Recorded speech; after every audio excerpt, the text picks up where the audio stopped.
Y justamente llega el doctor Cristian Salas, a quien todo el mundo conoce, ex procurador anticorrupción, que seguramente nos va a ilustrar sobre la materia. ¿Qué tal, doctor?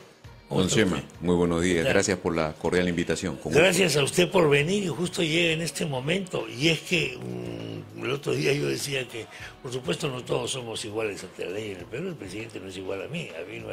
A mí nadie me va a argumentar de que yo responda por escrito, yo no sé, tengo que ir o ir.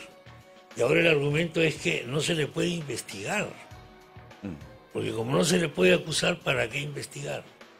¿Qué opina usted de este Bueno, ahí tenemos que partir de una premisa no solo de rango constitucional, la Carta Magna como norma máxima interna, sino también en base a lo que el propio Perú ha ratificado a nivel internacional, que son los tratados de lucha anticorrupción.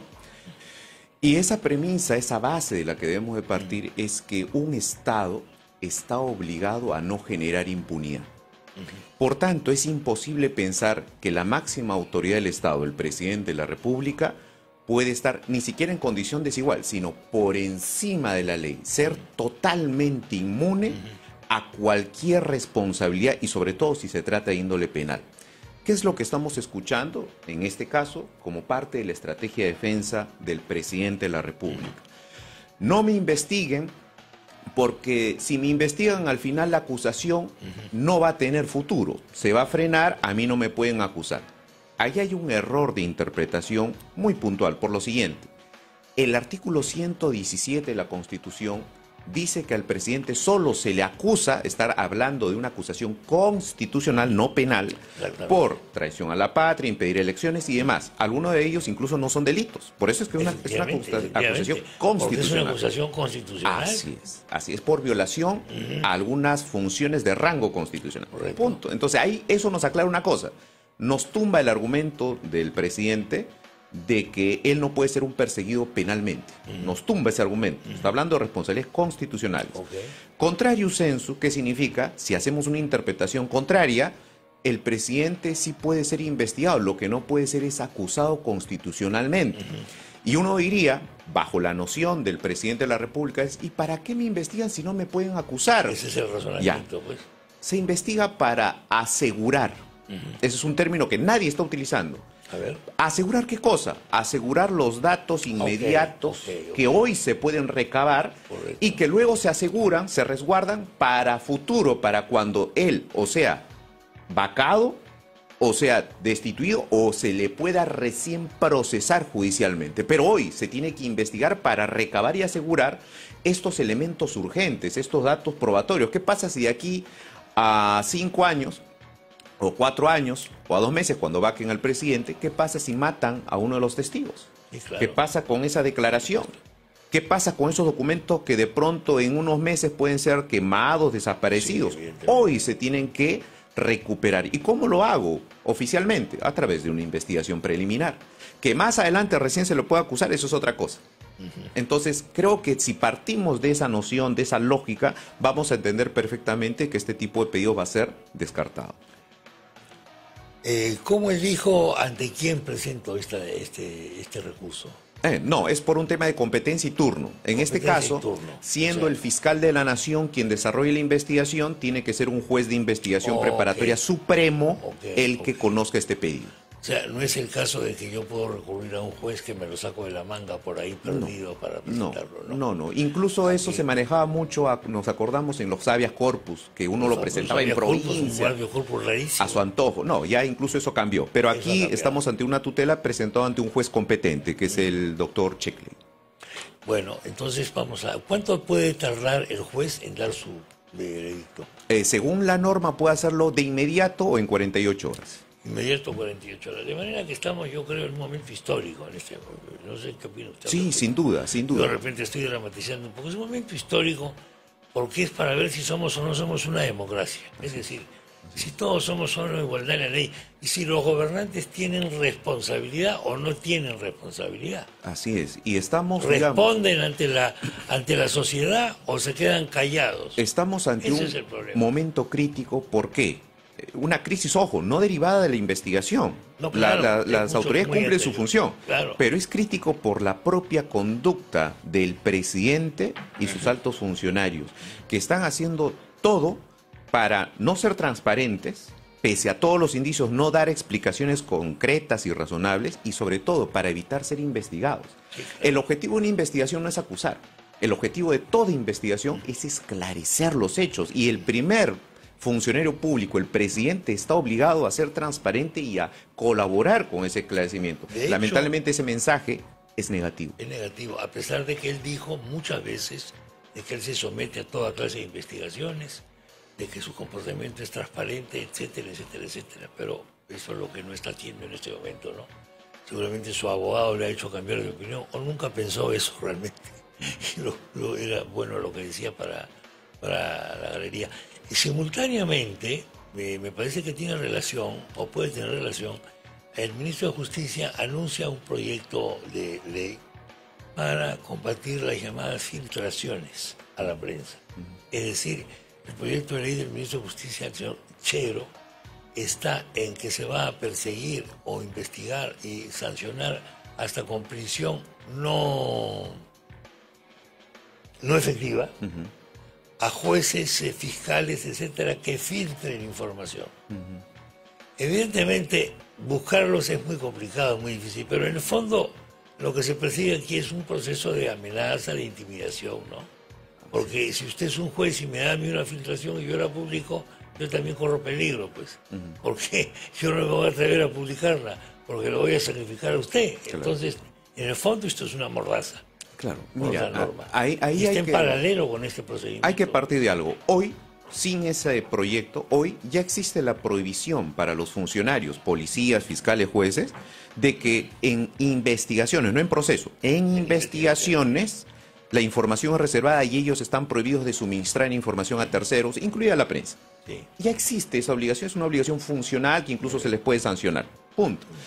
Pero qué curioso que ahora estos señores digan eso, cuando en el caso Odebrecht, en momentos en que Barata u Odebrecht estaban declarándose en tiempo real a ciertos periodistas afines a cierto sector, les facilitaban lo que en tiempo real estaban declarando. ¿Por qué ahí no alzaron la voz? Ojo, información de personas que ni siquiera eran colaboradores por casos en Perú, sino por otros casos. Entonces, hay ese doble rasero, lamentablemente, de acuerdo al interés de cada posición, pero lo importante aquí es entender que ya esa prohibición funcional existe y que carecería de sentido sancionar a modo de acallar, a modo de amedrentar, a modo de perseguir a aquellos periodistas que hoy, con total legitimidad y con la reserva legítima de su fuente, dan a conocer esta información. ¿Por qué? Porque lo que vemos, si que no fuera por esta información que está saliendo públicamente, de donde PBO, Willax han sido los únicos prácticamente que han sacado esta información a la luz, no se vería esta presión que ha obligado a la Fiscalía de la Nación a retroceder en un acto totalmente ilegal, que era blindar, evitar toda investigación hoy al presidente de la República. Hoy no veríamos esto si es que no fuera por esa información que sirve justamente para mover a aquellos funcionarios que están comprometidos con ciertos intereses. Es la única forma en una democracia. Sí, es verdad. El doctor Benji Espinosa es una persona muy articulada en su discurso, presentando este recurso. Ha pretendido establecer que hay una comunidad de privilegiados, son palabras mías, o comunidad de aforados, digamos. Que va desde el presidente de la República, pasando por jueces supremos, fiscales supremos, ministros, congresistas, Es decir, que no es solo un individuo. Le pregunto a usted, ¿hay una comunidad de intereses en todos los aforados en el Perú que se defienden mutuamente? Bueno, ya estamos hablando ya de aspectos... Sí, digamos que es un aspecto... digamos que tienen que ser probados, pero hoy, hablando de intereses, los podemos ver, los podemos percibir. Pongo un ejemplo. Determinado grupo de parlamentarios en el Congreso que por intereses, y ojo, basado en sindicación de una colaboradora, de una postulante a colaboración eficaz, este grupo de parlamentarios mantiene hoy a este régimen vivo. Si no fuera por ese grupete, de parlamentarios que seguramente tienen intereses personales, individuales, mezquinos, ajenos al pensamiento país.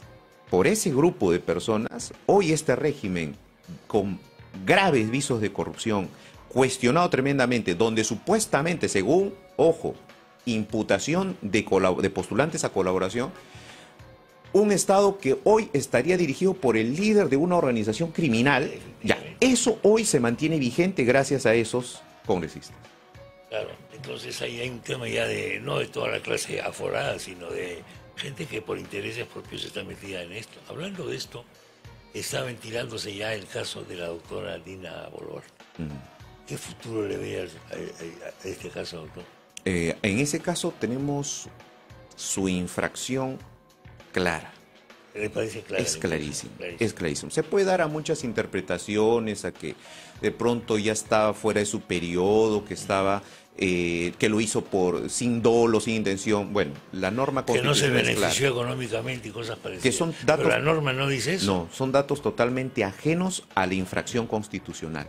Simplemente no se puede intervenir en otro tipo de asociaciones privadas ni públicas. Punto, es claro. Y en este caso vemos por los antecedentes que la señora Boluarte ha estado desarrollando varios oficios, varias funciones, no ahora, sino de años atrás, sin que pase nada. El argumento que se está dando para defenderla es que ella no se ha beneficiado en lo personal ni económicamente. Es irrelevante para la infracción. Que es otra figura jurídica, es otra figura, eso es otro delito, eso es un delito ya. Claro, eso sería un delito de negociación compatible, que no es la infracción.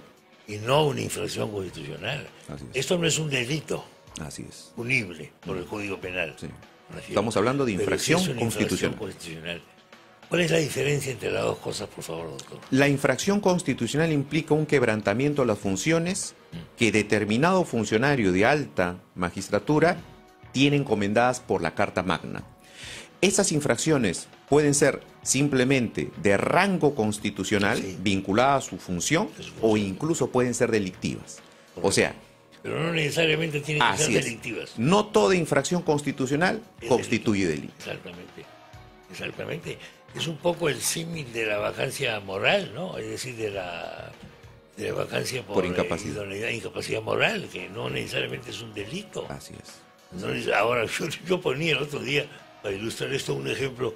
Si yo un día saco en televisión al presidente tirándose un tiro coca, digamos, eso no es esto ilegal. Claro. Está consumiendo. Pero un presidente no puede hacer eso, pues. Claro. Lo siento mucho, señores, pero no se puede hacer eso. Así es. Y en el caso de la doctora Dina Boluarte, no digo que sea un tiro coca, es un ejemplo lo que he puesto, pero nadie le está diciendo que se ha enriquecido ilícitamente por ser presidenta del club provincial. Ha faltado a la restricción constitucional. Será materia de otra cuestión. ¿Cuánto tarda este proceso? ¿Cuál proceso? ¿De presidente o...? El de Dina. Ah, bueno, eso depende ya de los plazos que el propio Congreso se fije, ¿no? Esperemos que se haga antes del cierre de esta legislatura. Esperemos eso. Porque ya nos falta mucho para esto y nos embarcamos ya en otro tema que es las negociaciones para ver la mesa directiva del Congreso, etcétera, etcétera, etcétera. Imagínese usted, vamos a ser un poco malvados, que hubiese ganado Perú. De repente no estábamos conversando de estas cosas. Claro, sí. De repente estábamos escuchando un larguísimo discurso de alguien diciendo que el triunfo del Perú se debe a que por fin el pueblo ha llegado al poder y el fomento del deporte y todo lo demás. No me extrañaría, dicho sea de paso. Un aprovechamiento político de un deporte tan querido por la mayoría de los peruanos, ¿no? Tan popular como ocurrió en la época de Martín Vizcarra. Sí, evidentemente. Siempre se presta esto para este tipo de manipulación. Ahora, la gente se da cuenta también, ¿no? Sí, sirva esta derrota futbolística, sirva para que asumamos conciencia país, para que veamos que si bien nos puede unir el fútbol, también nos puede unir el pedido de justicia, el pedido de un Estado honesto, que en este caso, a través de un proceso judicial, a través de una investigación penal, se puede lograr. Y ojalá que la gente entienda esto y empujemos a que esto avance, que se esclarezca y que no permitamos que alguien tan cuestionado, con visos de corrupción, presunto líder de una organización criminal, hoy siga en el poder utilizando presuntamente sus tentáculos. Lo de presunto líder de una organización criminal es algo que no se le ha ocurrido a nadie de la oposición ni político. Es un informe de una fiscal, es una hipótesis de una fiscal. Sí. ¿Qué tiene que pasar en el cerebro de una fiscal o un fiscal para llegar a esa conclusión? Un dato objetivo. Tiene que haber un dato objetivo. Al fiscal no se le puede ocurrir o él suponer que el presidente actual de la República lidera o encabeza una organización criminal. Tiene que haber un dato objetivo. ¿A qué me refiero? Un documento, un audio, un video, una conversación, una denuncia, una sindicación. La pregunta es, ¿eso hoy existe? Sí. Sí, pues existe. Inclusive existen cosas que no hemos conocido a través de la prensa. Así es. Que tienen su cuadro fiscales. Así es. Yo estoy absolutamente persuadido, es una creencia, de que la resolución del fiscal Sánchez es porque él ha escuchado audios que los demás no hemos escuchado. Sí, no, es que lo que pasa, Chema, es que si nos remontamos un par de meses atrás, el oficialismo o el gobierno decía, es una versión sin pruebas. Sí. Incluso algunos medios periodísticos adeptos, aliados al gobierno decían, sin pruebas, Samir dijo tal cosa. Bueno, hoy ya tenemos que esas versiones se van poco a poco corroborando y consolidando. Ya tenemos gente del entorno presidencial con medidas coercitivas y otros prófugos. Ya tenemos al presidente de la República investigado por la Fiscalía de la Nación. O sea, ¿queremos esperar a que llegue una sentencia para recién vacar a este señor? O sea, eso es un absurdo. Es un absurdo. Es una tragedia, pues. Y demostraría que el sistema político del Perú no sirve para lo esencial, ¿no? Así es. Para lo esencial. Significaría que el filtro constitucional no sirve. Claro. Y el filtro constitucional es el Congreso. Es el Congreso. La única forma de permitir que la investigación pase al siguiente nivel, que es ya el proceso judicial, todavía no estamos en proceso judicial, estamos en una investigación preliminar, para pasar un proceso judicial, Castillo no tendría que estar como presidente. ¿Y quién determina eso? El Congreso. Porque hay que recordarle al público lo que usted acaba de decir. Estamos en los principios de una investigación fiscal, que ya está arrojando unos resultados tremendos. Esto dará lugar a una acusación fiscal probablemente, y recién ahí se podrá comenzar o no un proceso judicial, etcétera, etcétera. Pero que tenemos estos elementos, sí. ¿Pensaba usted que este deterioro se iba a producir de manera tan rápida? Sí, desde... Sí pensaba. Desde la campaña, ¿Qué le hizo pensar en la campaña? Primero, los antecedentes del grupo que rodeaba a Pedro Castillo, que era a todas luces un personaje creado. Pedro Castillo, a todas luces, como político, lo que se puso encima no fue el atuendo de un ciudadano común y corriente, un ciudadano de pie. Lo que se puso encima fue un disfraz. Él quiso aparentar algo que no es. Él es un profesor, un sindicalista, alguien que se ha dedicado a eso. No es un campesino, no es un rondero. No, sí. Campesino, entonces, concepto, por favor. Eso obviamente genera sospechas, y cuando uno ve su entorno y ve gente, exfuncionarios de gobiernos regionales de Junín y todas las denuncias que había alrededor de ello, y eso lo conozco bien porque justo en la época que fui procurador anticorrupción nosotros cuestionamos mucho los gobiernos regionales. Correcto. Así que desde ahí surge ese conocimiento. Y el proceso electoral fue un tema donde era evidente que habían actuaciones fraudulentas. Ojo, actuaciones fraudulentas creadas, planificadas, orientadas a alterar la real voluntad popular, y donde obviamente tenemos responsabilidades de funcionarios del Jurado Nacional de Elecciones, de OMPI y demás, que más adelante estoy seguro se van a ver. Aquí en el Perú hay mucha corrupción, pero algo bueno del Perú es que siempre se conoce todo. Es verdad. Al final alguien siempre habla al final del cuento. ¿Puede quedarse unos minutos más, por favor? Usted conoce al doctor Cristian Salas, ha sido procurador anticorrupción, actualmente está dedicado a la práctica privada, pertenece a una generación muy menor que la mía. Yo personalmente estoy absolutamente sorprendido, jamás pensé escuchar, de que estando en ejercicio un presidente de la República, el Ministerio Público de mi país, el Perú, tuviese la entereza de ir a responder al Poder Judicial y decir: nosotros sabemos y estamos convencidos de que este caballero es el jefe de la banda. Yo eso no lo he escuchado antes. Lo he escuchado cuando el presidente ya estaban fuera de su poder, fuera del poder. Así es. No estoy hablando de que la prensa lo dice, no, lo está diciendo el Ministerio Público. Es una imputación gravísima ¿Qué? del Ministerio Público basado en datos objetivos. Hay que Así es. recalcar eso. No es que al Así Ministerio es. Público se le antoje o No es una presuma decir eso. opinión, una creencia o una duda. El Ministerio Público, bajo el principio de objetividad que rige su función, Objetividad. procede, actúa funcionalmente en base a datos objetivos, elementos probatorios, que es lo que existe. Y en este caso, esta es una imputación grave. O sea, no se le está imputando haber hurtado, no se le imputa haber falsificado, que también hay imputaciones por falsificación, ¿no es cierto? Pero en este caso, la imputación es por liderar una organización criminal que a través del Ministerio de Transportes recibía coimas para otorgar contratos. Eso es gravísimo. Y lamentablemente este funcionario hoy sigue en el poder. ¿Y cuál es el grave riesgo de eso? Que desde el poder pueda destruir pruebas, amedrentar, No tengo ninguna duda. generar fugas, etcétera. ¿Están funcionando nuestras instituciones? Hace un instante, el doctor Salas, estábamos en comerciales, me ha hecho recordar lo siguiente, que ya desde los inicios de Castillo como presidente electo, incluso antes de jurar, ella estaba atendiendo en Zarratea, etcétera, etcétera, etcétera, y en un determinado momento la Contraloría de la República le dice, no hagas eso, Pedro. Así es. Perdón, no haga usted eso, señor.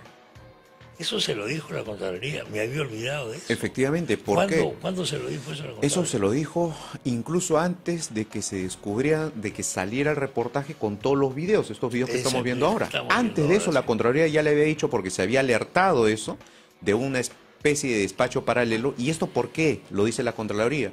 Porque existe una ley que establece que el presidente no puede despachar en un lugar ajeno al Palacio de Gobierno, porque la gestión de intereses tiene que ser formal, tiene que ser oficial, los actos públicos, políticos tienen que ser formales.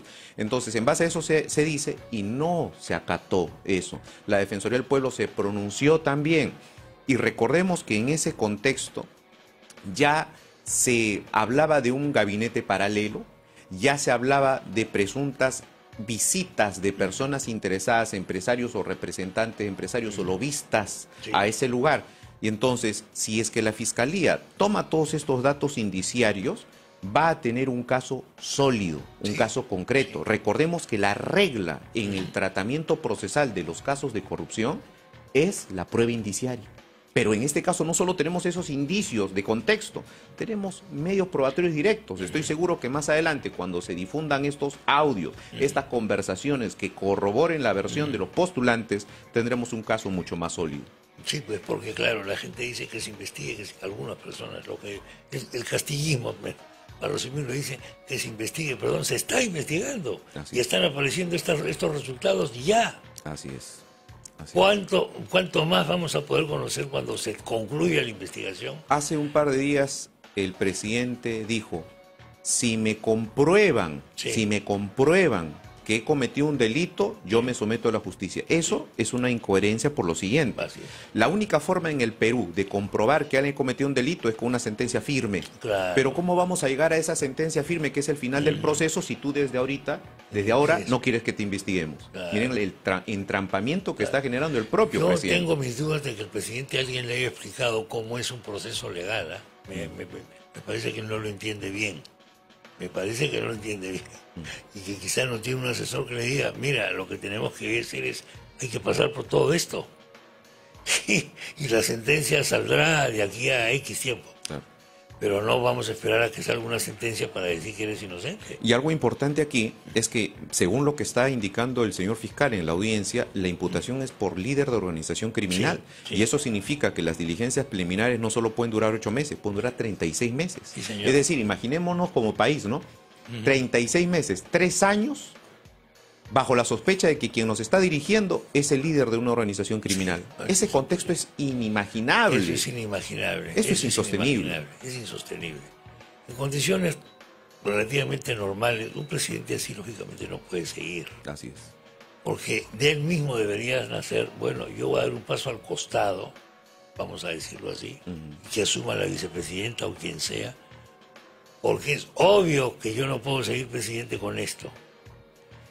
Hablando de este tipo de cosas, por ejemplo, el famoso plagio que se le descubre al presidente de Hungría, El famoso plagio que se le descubre a una ministra de Alemania, presuntos plagios, digo, Renunciaron al cargo. ellos renuncian de inmediato, no porque admiten el plagio, sino para poderse defender correctamente del plagio y no comprometer a la sociedad completa, Y por un al tema, Estado. y por un tema de eso es cultura democrática. Ese es el problema. Eso es cultura democrática. ¿Por qué? Porque yo como alto funcionario tengo que ser el primero en garantizar la legitimidad de mi cargo.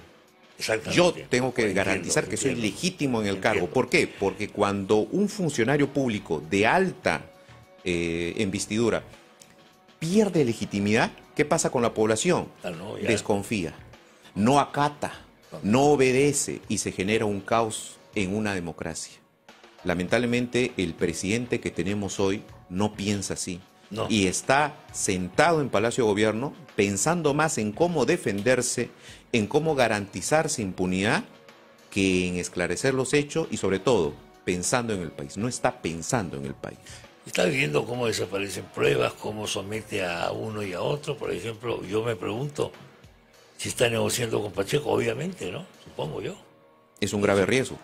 Yo creo que está negociando con él. O sea, a estas alturas con Silva. A estas alturas hay riesgo frente a toda esta gente que es trascendente, importante para la investigación, que está no habida, desaparecida o prófuga. Hay varias posibilidades. Uno, que al ser cómplices buscan ellos sustraerse la justicia. Obviamente. Uno.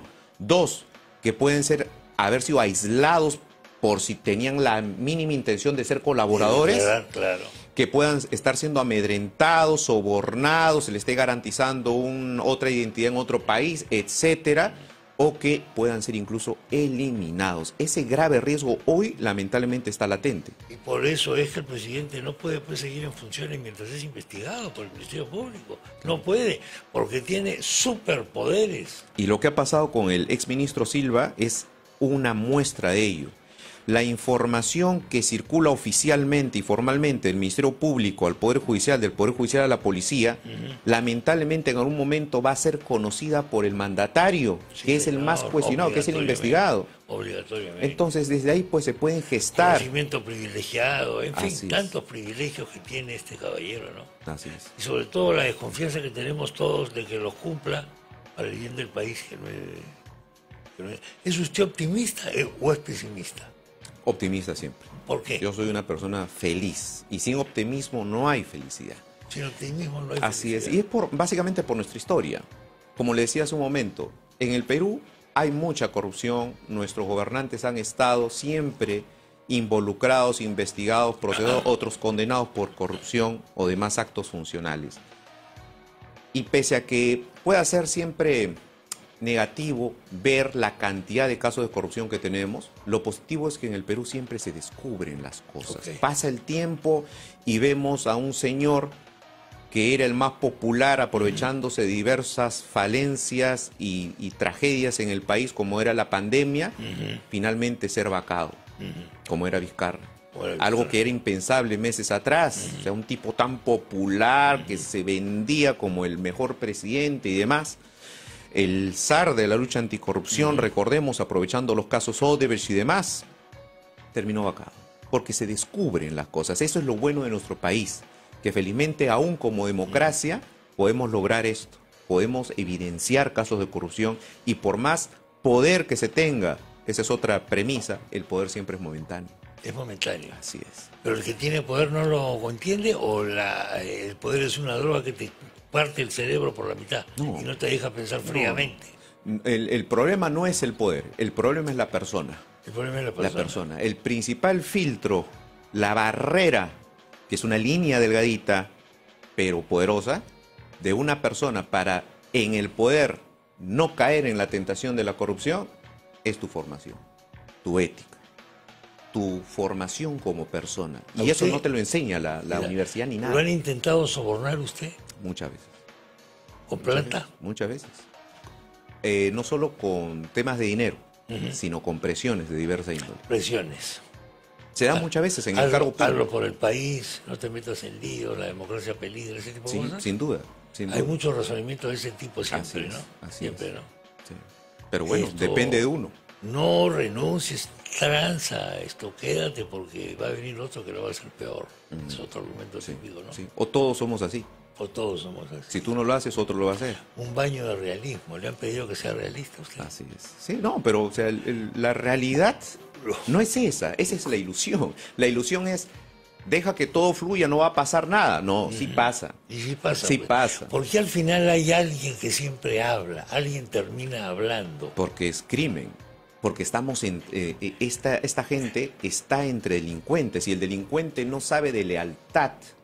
No estamos ante agrupaciones vinculadas por una ideología, una alta visión grupal. No, estamos ante intereses mezquinos y entonces si formamos parte de una organización criminal, si no me das lo que yo considero, si no me das esa obra, si no me das el monto de dinero, la coima, etcétera, pues yo hablo.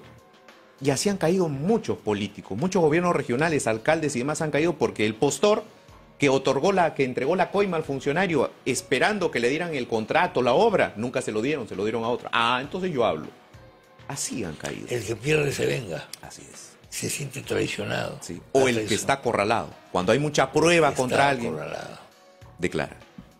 Por eso la labor de investigación es vital. Sí, claro. Porque evidentemente es la diferencia entre estar acorralado puede ser el momento, el único momento en el que tú puedes decir la verdad. Así es. Para defenderte a ti, tu familia, si tienes hijos, si tienes esto, qué sé yo. Acorralado en el buen Cualquier sentido, cosa. ¿no? Acorralado en el sentido de que el fiscal legalmente, digamos, ha conseguido prueba en tu contra. Claro, no acorralado en el legalmente. sentido de que te amenaza. Te tengo chantajeado, Así es, no. te tengo, o por tortura, digamos, Así es, ¿no? en que, o sea, por ejemplo, una indebida práctica de amedrentamiento que se ha apreciado en muchos casos es, si no declaras, sino contra él, te quedas preso. No, pues Claro. eso es incorrecto. No. Claro. O peor aún, ¿no? Sé en qué colegio estudian tus hijos. Cosas de ese tipo ya. Sí. Entonces lo veo a usted optimista y porque alguien siempre va a terminar hablando. Sí, Es la historia, ¿eh? sí. Ya comenzaron. ¿Quién iba a pensar que la señora Martín de Pinchi iba a encontrar con tanta facilidad un video Así es. en el despacho del doc? ¿No? Es una cosa increíble. Claro. Sí. Y salió. Y a partir de ahí ha habido algo que... Ahora, la opinión pública está también esperando siempre pruebas electrónicas, muy electronales, ¿no? Porque Claro. dice, ¿a qué hora sale el audio? ¿A qué hora sale el otro? Pero hay cosas que no necesariamente con audios uno los puede comprobar. Ahora, el audio sí es tremendo. ¿Ah? Sí, sí. Pero hay otros medios probatorios, como pueden ser declaraciones, documentos, libros de registro de visitas, llamadas telefónicas, la ubicación de las llamadas telefónicas, los celulares, Exactamente. etcétera. O sea, hay una Exactamente. infinidad de medios probatorios que se pueden utilizar y que, por lo que estoy viendo en el caso del presidente, existen. Bueno, ahí hay un personaje sobre el cual habría que hacer un novelón que se llama Samir Villaverde. Claro. ¿Qué personaje? Tiene un buen abogado, yo estoy seguro que va a actuar correctamente. Sí, yo creo que sí también. Lo conozco al doctor Julio Rodríguez. Pero es que el hombre tiene mucha información. Porque es dueño de una empresa de, Claro. de información de seguridad. Así es. Me llama mucho la atención esto. A pesar de que ya todo se sabe, porque tenemos micrófonos pequeñísimos, chuponeos de todo calibre, etcétera, etcétera, hay gente que sigue hablando cosas por teléfono que la comprometen. ¿Qué pasa? ¿No se dan cuenta de que lo pueden agarrar? No, se dejan cegar por la mínima cuota de poder que tienen. Al mínimo. Sobre todo en lo que tenemos ahora, ¿no? La gente que tenemos hoy en el poder es gente que nunca pensó llegar ahí. Exactamente. Entonces, estas personas, al llegar y ver las arcas del Estado, al ver todo a su disposición, pues se confía y dice, mira todo el poder que tengo. Pero, reitero, todo poder es pasajero. Y todo se sabe. Lamentablemente, hemos caído en manos de este tipo de gente, pero en nuestras manos como país también está la posibilidad de rechazar esto y de obligar a que esto cambie. Se puede hacer. Felizmente la información está saliendo. Está saliendo, es verdad. ¿Tiene alguna mínima posibilidad el juez de votar o de dictaminar a favor de Castillo, en este caso? O sea, a ver, vamos a partir. ¿El juez puede declarar fundada o infundada la tutela? Sí. Jurídicamente, ¿habría un sustento para que declare fundada la tutela? A mi criterio no. No. Porque la tutela, a ver, para que hablamos todos de tutela, pero nadie ha definido qué es la tutela. La Sí. tutela es un mecanismo procesal que le permite solo al investigado o a su defensa cuestionar una actuación funcional. ¿Para qué ha estado ideada inicialmente la tutela? Te detienen y no te informan tus derechos. Claro. Tutela. ¿Para qué más? Derechos No te personales, permiten básicos. conferenciar con tu abogado. Así es. ¿Para qué más? Te tienen incomunicado sin ninguna justificación. No le permiten a tu defensa revisar la carpeta fiscal o los actuados policiales. Para eso es la tutela. Lamentablemente, en este caso, el presidente apunta y usa la tutela con fines de blindaje. Sí, de blindaje. No hay justificación para ese tipo de tutela. Por último, más adelante, frente a una acusación, una formalización, ahí se podría ver esto, pero a través de otros mecanismos. Pero no es la tutela. Yo en este caso estoy seguro que la tutela va a ser declarada, si no es improcedente, infundada. Bueno, pues lo veremos, porque va a ser rápido. Doctor Salas, le agradezco la visita. Gracias, Chema, ha sido un honor.